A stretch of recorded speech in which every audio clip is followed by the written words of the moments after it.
Marami pa rin sa panahon ngayon ang kung manghusga ng hanap buhay o posisyon ng tao sa kanilang trabaho ay para bang ayos lamang ito at ginagawang araw-araw.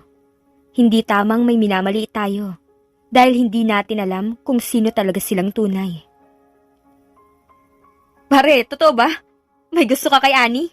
Sa manager natin? Hibang ka na, di magkakagusto sa iyon.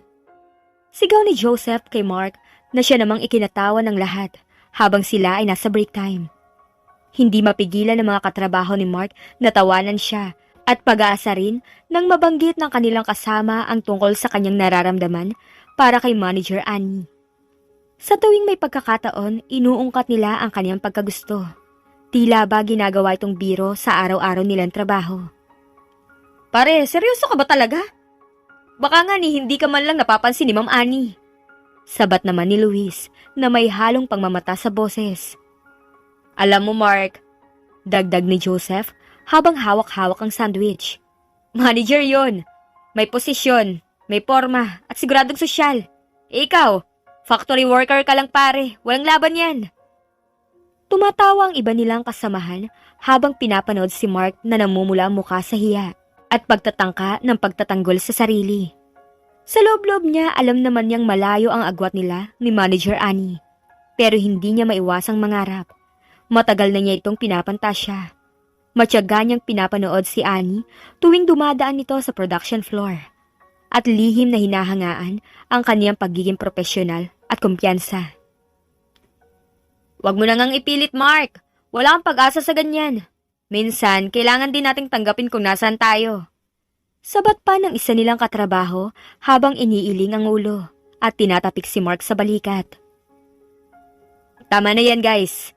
Sagot ni Mark, ngunit mahina ang kanyang boses at halos hindi niya makitang tumayo ang sarili sa gitna ng kanilang pag-aasaran. Ano ba masama sa paghanga?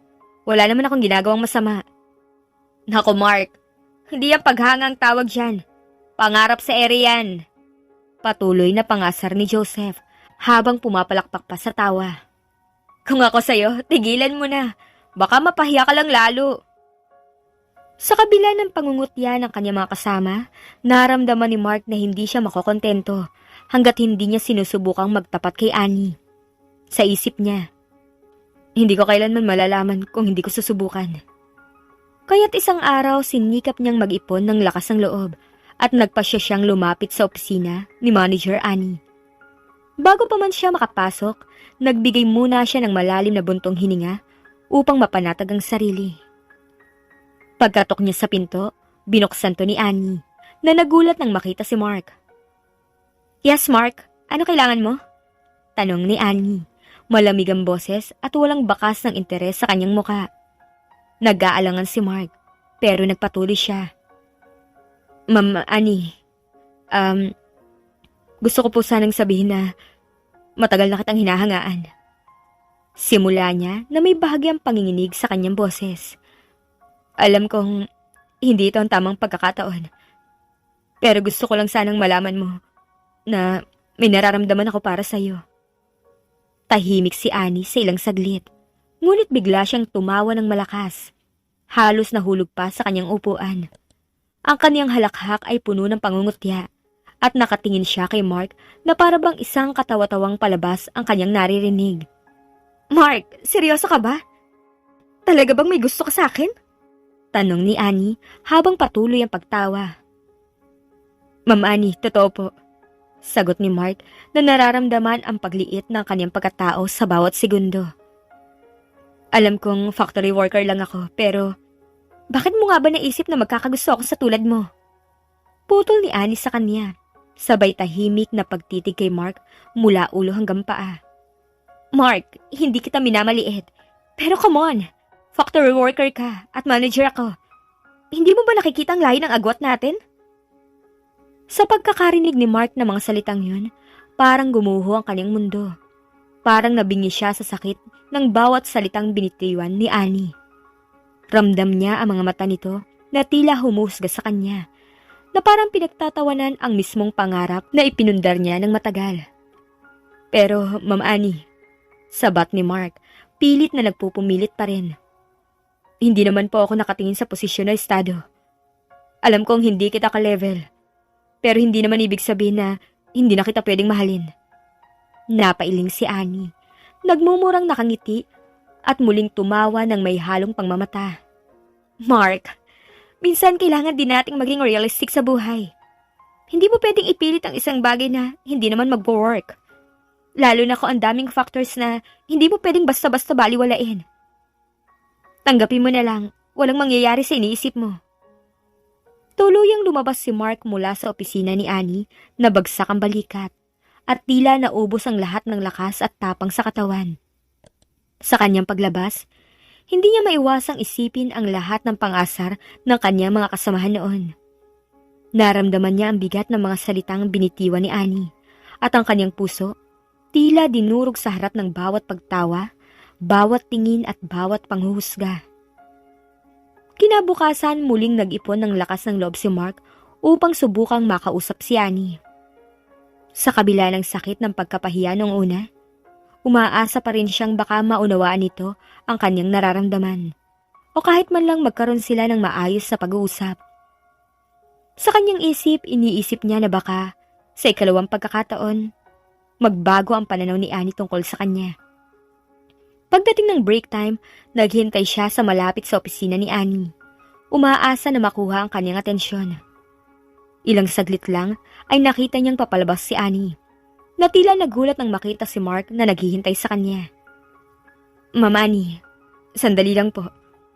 Pwede po ba kayong makausap? Tanong ni Mark nang may paggalang at bahagyang kaba. Ngunit imbis na tumigil para makinig, agad na sumimangot si Annie at pinandilatan siya ng mata. Mark, ano na naman bang gusto mo? Tanong niya na may halong inis, na agad narinig ng ilang katrabaho nila na nasa malapit at nagsisimulang tumingin sa kanilang dalawa. Ma'am Annie, gusto ko lang sana magpaliwanag. Alam ko po na hindi pa man siya tapos sa kanyang sasabihin, biglang itinaas ni Annie ang boses. Ano bang hindi mo maintindihan, Mark? Sinabi ko na kahapon, di ba? Sarkastikong tanong ni Annie. Akala mo ba talaga may chance ka sa akin? Sa posisyon mo pa lang, dapat alam mo na hindi ka bagay sa akin. Pati oras ko nasasayang dahil sa mga ilusyon mo. Nagulat si Mark sa tindi ng mga salitang binitiwan ni Annie at ang mga katrabaho nila ay napalingon. Napipilitang makinig sa bawat salitang lumalabas sa bibig ni Annie. Nagsimulang magbulungan ang ilan at ang iba naman ay napapangiti sa nakikita nilang kahihiyan ni Mark.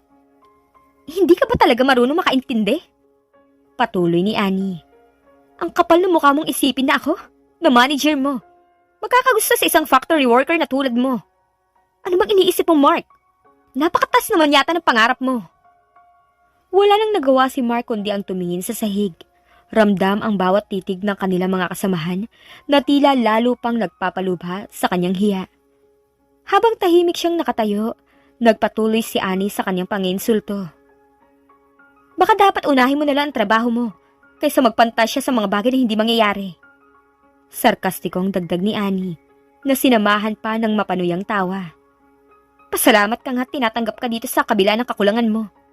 Tapos aabalahin mo pa ako sa mga walang kwentang bagay?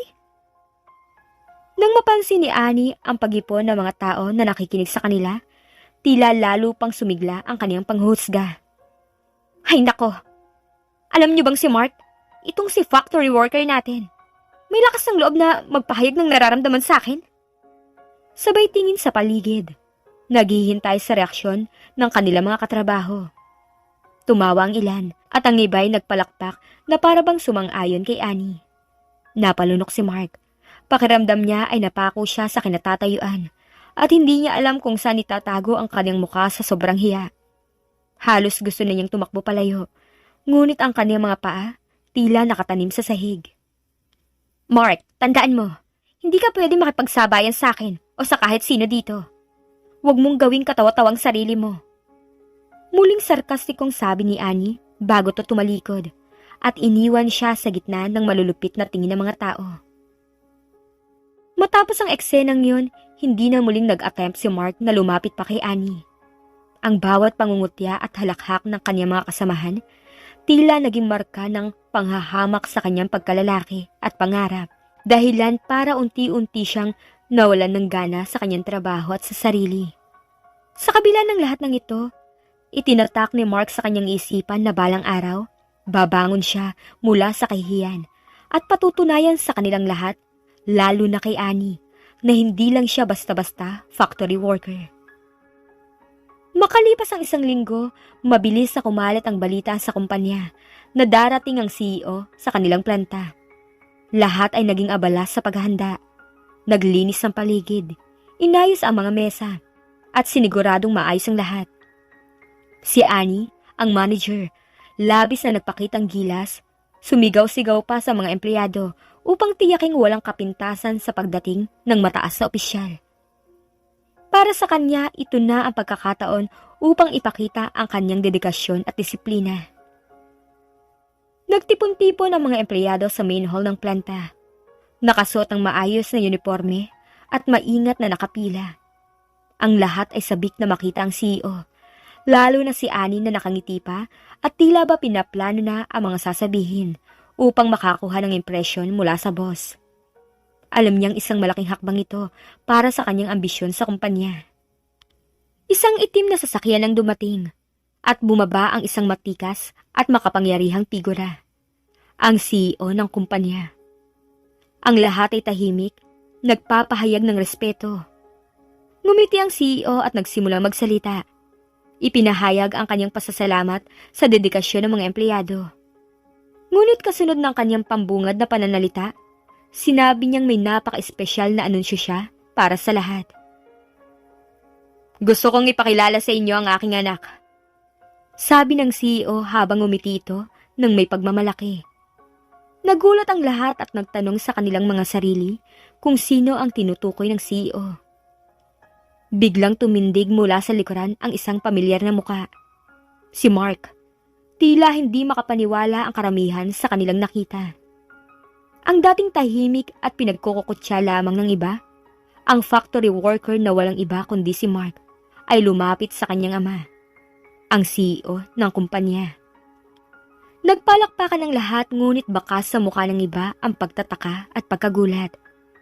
Lalong napalitan ng kaba ang ngiti ni Annie nang makitang si Mark pala ang anak ng CEO. Hindi niya inaasahan ang ganitong pagbaliktad ng kapalaran.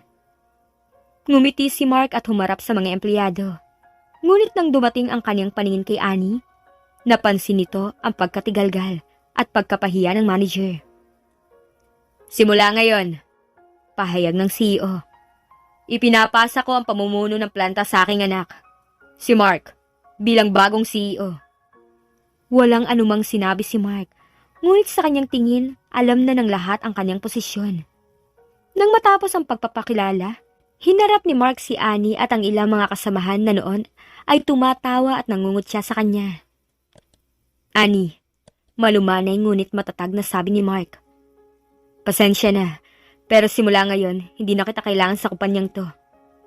Para sa iba pang nandito, oras na para sa tunay na oras ng pagbabago ng lahat. Ang mga taong may bababang tingin sa kapwa, walang puwang sa kumpanyang ito. Napalunok si Annie, bakas ng pagkabigla at pagkapahiya sa kanyang mukha. Hindi niya magawang magsalita. Alam niyang hindi na niya maitatago ang panghahamak na ginawa niya kay Mark. Isa-isa ring tinanggal ni Mark ang iba pang empleyadong nakiisa sa pangungutya at pangmamaliit sa kanya noon. Habang lumalabas si Annie sa planta, ramdam niya ang bigat ng mga tingin ng kanyang dating mga kasamahan. Siya na noon ay mataas ang tingin sa sarili at mababa ang tingin sa iba.